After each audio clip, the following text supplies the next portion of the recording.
Hello everyone, welcome back to my channel. আজকের ভিডিওটাতে আমি শেয়ার করব একটা আউটফিট ফ্রম স্ক্র্যাচ। তো সামনে দুর্গাপুজো আসছে, তো সেই জন্য আমি একটা আউটফিট প্ল্যান করেছি।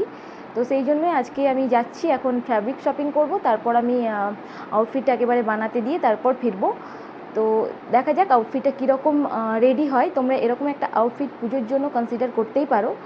তো চলো ভিডিওটা শুরু করি, দেখতে থাকো। তোমাদের সাথে আমি পুরো ভিডিওটাতেই শেয়ার করব কোথা থেকে ফ্যাব্রিক নিলাম, কতটুকু ফ্যাব্রিক নিলাম, কোথায় বানাতে দিলাম, এবং আমার যে ইন্সপিরেশনটা আছে সেটাও আমি তোমাদের সাথে শেয়ার করব। তো ভিডিওটা দেখতে থাকো, পুরোটাই বুঝতে পারবে, এবং সবথেকে ইম্পর্টেন্ট কত কস্ট হলো সেটাও কিন্তু আমি ভিডিও শেষে শেয়ার করব। তো ভিডিওটা অবশ্যই পুরো দেখো, এবং যদি ভালো লাগে তাহলে অবশ্যই লাইক করো, চ্যানেলটাকে সাবস্ক্রাইব করে নিও। ফ্যাব্রিক নেওয়ার জন্য আমি চলে এসেছিলাম কাঁচরাপাড়া মার্কেটে। আর এটা আমার বাড়ি থেকে একটু কাছাকাছি হয়। বড় বাজার বা নিউ মার্কেট যেতে অনেকটা সময় লাগে, অনেকটা দূরে হয়, সেই জন্য আমি এখানে চলে এসেছিলাম কাঁচরাপাড়া মার্কেটে। এখানেও দুটো তিনটে ফ্যাব্রিকের দোকান আছে, ওখানেও ভালোই কালেকশন আছে। তো সেই জন্য আমি প্রথমে কাঁচরাপাড়া মার্কেটের যে সবিতা স্টোর, ওখানে চলে গেছিলাম। ওখানেই আমি আমার পছন্দ মতো ফ্যাব্রিক পেয়ে গেছিলাম, সেই জন্য আমি আর অন্য কোথাও যাইনি। আমি অ্যাকচুয়ালি রেড আর ব্ল্যাক হোয়াইট এরকম বেসের উপর চাইছিলাম। আর এখানে দেখতেই পাচ্ছ বৃষ্টি স্টার্ট হয়ে গেছে। যাই হোক, আমি পৌঁছে গেছি।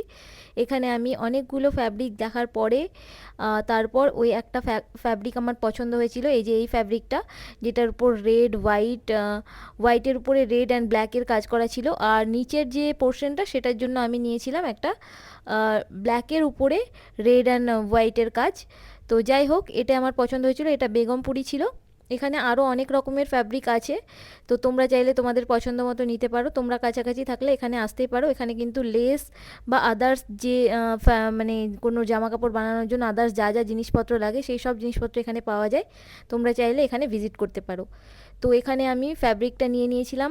হোয়াইটে যে ফ্যাব্রিকটা, সেটা কিন্তু 1.5 মিটার মতোই ছিল, তো পুরোটা আমি নিয়ে নিয়েছিলাম। আর ব্ল্যাক কালারের যে নিচের ফ্যাব্রিকটা, সেটা 3.5 মিটার মতো ছিল, আমি পুরোটাই নিয়েছিলাম। এখানে ফ্যাব্রিকটার প্রাইস পড়েছিল 280 রুপিস পার মিটার করে, দুটো সেমই প্রাইস ছিল। আর এখানে আমি যে দোকানটায় এসেছিলাম, দেখতেই পেলে তোমরা, সবিতা স্টোর। এটা ওই আনন্দ মার্কেট বা হকার্স কর্নার, সেখানে ভেতরে এই দোকানটা রয়েছে। তোমরা যে কাউকে জিজ্ঞেস করলে এটা দেখিয়ে দেবে। এখানে অনেক টেলারের দোকানও রয়েছে, কিন্তু আমি এখানে বানাতে দিইনি, আমি একটা অন্য জায়গায় বানাতে দিয়েছিলাম। তো সেখানে আমি এখন যে ফ্যাব্রিকটা কিনলাম সেটা নিয়ে চলে যাব, এবং সেখানে মেজারমেন্ট দেবো এবং সেটা বানাতে দিয়ে দেবো। কারণ পুজোর আগে পেতে গেলে আমাকে এখনই দিতে হবে, না হলে আর পুজোর আগে পাবো না। সেই জন্য আমি তাড়াহুড়ো করে বেরিয়ে গেছিলাম। আর এই যে দেখতেই পাচ্ছ হাতে আমার ফ্যাব্রিক। বৃষ্টি এখনও পড়ছে। যাই হোক, যেতে যেতে বৃষ্টিটা কমে যাবে আশা করি।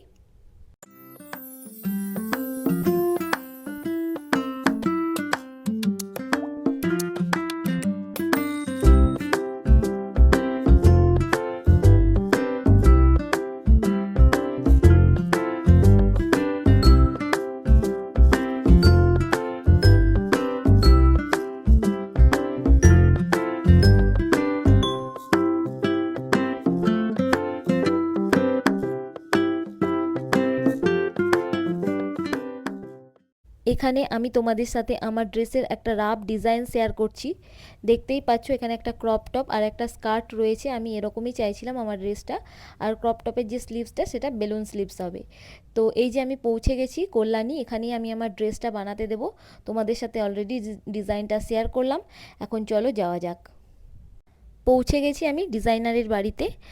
আর দেখতেই পাচ্ছ অন্ধকার হয়ে গেছে। যাই হোক, এখানে আমি আমার মেজারমেন্টটা দিয়ে দেবো। আর যা যাবতীয় আমার যে কোয়ারিজ বা যা যাবতীয় আমার এক্সপ্লেনেশন ছিল, সেগুলো সব আমি এক্সপ্লেন করে দিয়েছি।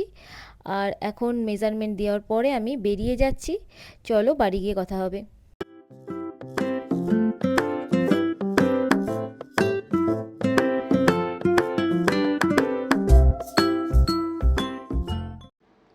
একটু আগে জাস্ট আমি ফিরলাম, অনেকটা দেরি হয়ে গেছিলো আর বৃষ্টি চলে এসেছিলো। যাই হোক, তাও আমার কাজটা হয়ে গেছে। আমি ফ্যাব্রিকটা কিনে তারপর সেটা ডিজাইনারকে দিয়ে তারপর আমি ফিরলাম। এখন wait for the final outfit. তো তোমাদের সাথে একদম দেখা হবে তো আউটফিটটা যখন আনতে যাব তখন। তো চলে এসেছি আমি আমার আউটফিটটা পিক আপ করতে। আর যেখানে আমি আমার আউটফিটটা বানাতে দিয়েছিলাম সেই শপটার নাম হচ্ছে ইউকিম। উনি একজন ডিজাইনার, উনি কিন্তু প্রফেশনালি কোর্স করেছেন এবং ওনার নাম্বারটা আমি ডেসক্রিপশান বক্সে শেয়ার করে দেবো, তোমরা চাইলে ওনার সাথে কন্ট্যাক্ট করতে পারো। ওনার বাড়ি কিন্তু কল্যাণীতে। যাই হোক, আমি চলে এসেছি, এখানে ওয়েট করছি আমার আউটফিটটার জন্য। আর আমি একটু এক্সাইটেডও আছি যে আমার আউটফিটটা কীরকম রেডি হয়েছে, কারণ যে ফ্যাব্রিকটা আমি নিয়েছিলাম সেই ফ্যাব্রিকটার কম্বিনেশনটা খুব ভালো ছিল। তো সেই জন্য আমি ওয়েট করছি, আমি একটু আশাবাদী ছিলাম যে আমার আউটফিটটা কীরকম রেডি হবে। আর তোমরা দেখতেই পাচ্ছ, এই যে এটা হচ্ছে আমার ফাইনাল আউটফিট। আমার তো এটা খুব ভীষণ পছন্দ হয়েছে। তো যাই হোক, চলো এবার ফাইনাল লুকটা তোমরা দেখে নাও কীরকম হয়েছে আমার আউটফিটটা পরে, আমাকে কেমন লাগছে। আর এটা কিন্তু আমি দুর্গাপুজোয় পরেছিলাম। যাই হোক, এই ভিডিওটা দুর্গাপুজোর পরেই যাবে, তো ফাইনাল লুকটা দেখে নাও।